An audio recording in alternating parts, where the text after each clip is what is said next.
Hello guys, എല്ലാവർക്കും പുതിയ വീഡിയോയിലേക്ക് സ്വാഗതം. ഇന്ന് ഞാനൊരു സംഭവം കാണിച്ചോട്ടെ. ഞാനിപ്പോൾ എൻ്റെ ഇത്താത്തൻ്റെ വീട്ടിലാണ് കേട്ടോ ഉള്ളത്. അപ്പോൾ വിളിക്കുന്നുണ്ട്, പോകാല്ലേ?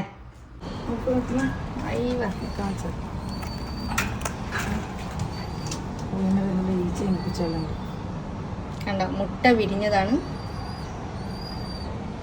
ഇത് അവരുടെ മൂന്നാമത്തെ കുട്ടിയാണ് ഗേസ്. കാരണം ഇതിന് തള്ളയും തന്തയും ഇല്ലാഹെ. ഇതിനൊരു സ്റ്റോറി ഉണ്ട് കേട്ടോ. ആ സ്റ്റോറി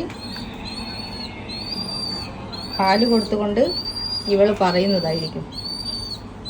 ഞാൻ പറയൂലേ, ഇതിൻ്റെ അടുത്ത് തന്നെയല്ലേ കൊടുക്ക്, വിശന്നിട്ടാ. ഇതിൻ്റെ സ്റ്റോറി പറഞ്ഞുകൊണ്ട് കൊടുത്തോടി എന്തെന്നാണ്.